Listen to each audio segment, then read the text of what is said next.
1933, only the second year of the Academy Awards for Best Animated Short Subjects, and big events were still going on. Case in point, this would be the year that the most successful theatrical short subject of the animation industry would release. I'm talking about this year's winner. The Three Little Pigs. A Silly Symphony by Walt Disney, directed by Burt Gillett. Silly Symphonies were Disney's entries in the one-shots. Beginning in 1929 with Skeleton Dance, which ironically wasn't successful due to being too macabre, these silly symphonies were not only meant to provide a break from Mickey Mouse, but also to showcase off new experimental animation techniques that would play a role in not just Disney's future output, but the rest of the animated industry's future output. Three Little Pigs follows Fiddler, Fifer, and Practical as they go through a rendition of their tale with the Big Bad Wolf. Many follow-ups were made to this short, but none were as successful as the original.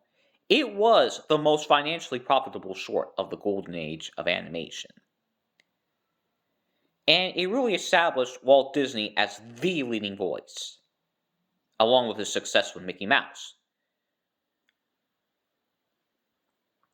But before I get into the runner-ups, I'd like to tell you about the tragic tale of its director, Burt Gillett. Gillett joined Disney in the late 20s and had already worked himself up to be the top animator here. He would leave later in 1934, just a year later, to spread his wings and become the head director at the Van Buren studio, led by J. Amadeus Van Buren. Now, with the first two Academy Awards for Best Animated Short Subjects under his belt, you might think that he had a long, nice career and was revered as a legend. Right?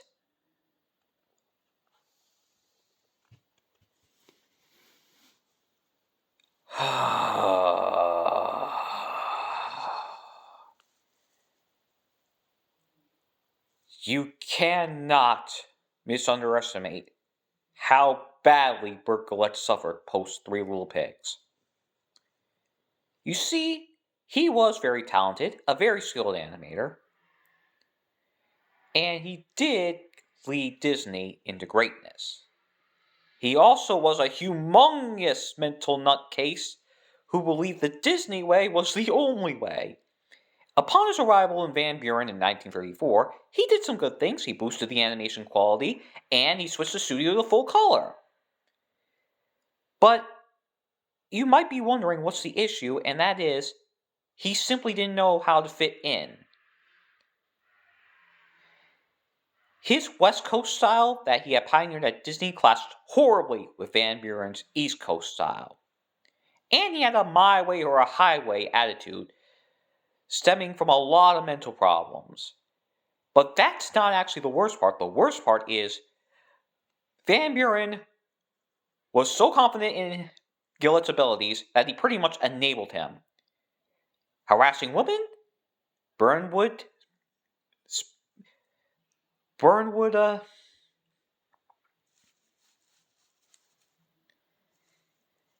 hold on. This penguin is losing his thought. Humna.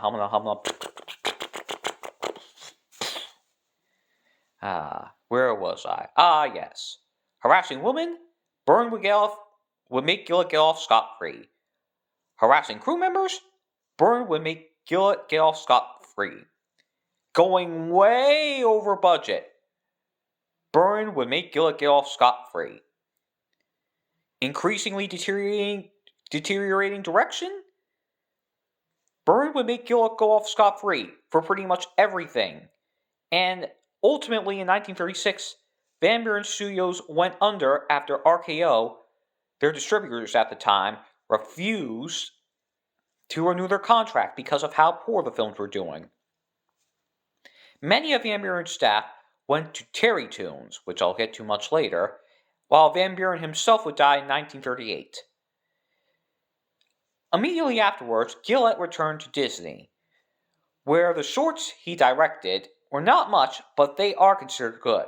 The Lonesome Ghost is a classic Mickey Donald goofy outing. The Moth and the Flame is a silly symphony that is a highly underrated gem. After that, he left Disney again in 1938 to go to MGM, where he directed exactly one short, The Winning Ticket, before he was booted off. For pretty much the same issues they had in Van Buren, except Fred Quimby was a lot wiser, and then he went to Walter Lantz Studios, where he spent the next 2 years trying to do again the same thing he did at Van Buren and MGM. Lantz was a lot wiser as well, but kept him on longer for 2 years before booting him. Are you sensing a pattern with Gillett here? The dude thought every studio was Disney. After that, Gillett quit the animation industry and spent the rest of his life running a bakery.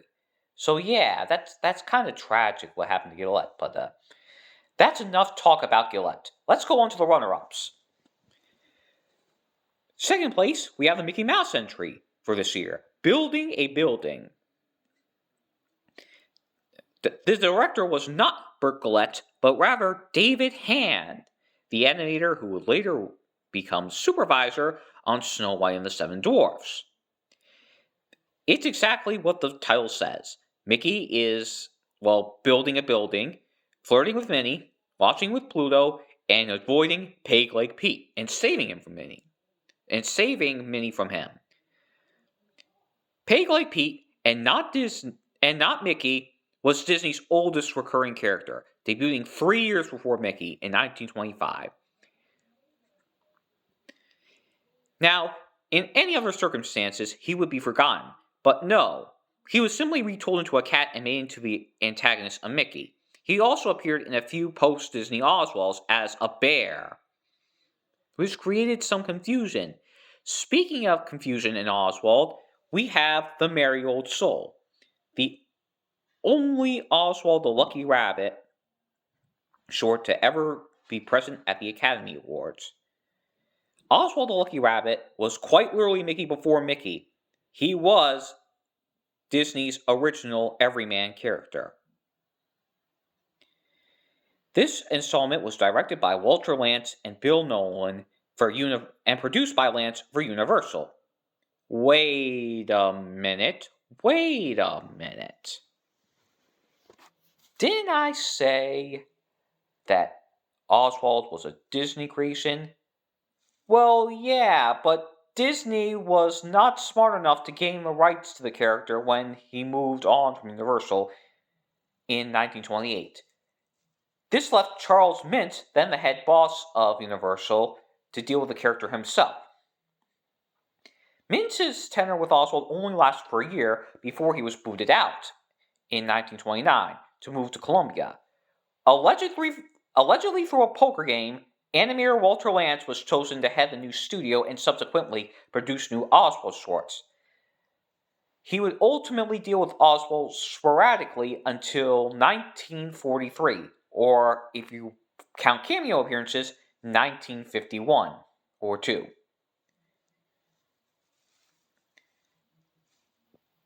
So, though Disney created the character, Universal owned the rights to it. And for a long time, they were the only Walt Disney stuff that was distributed not by Disney. It was only very recently that Walt Disney actually got the rights to the character and his shorts back. But, this has a lot of... But, here goes my scatterbraininess again.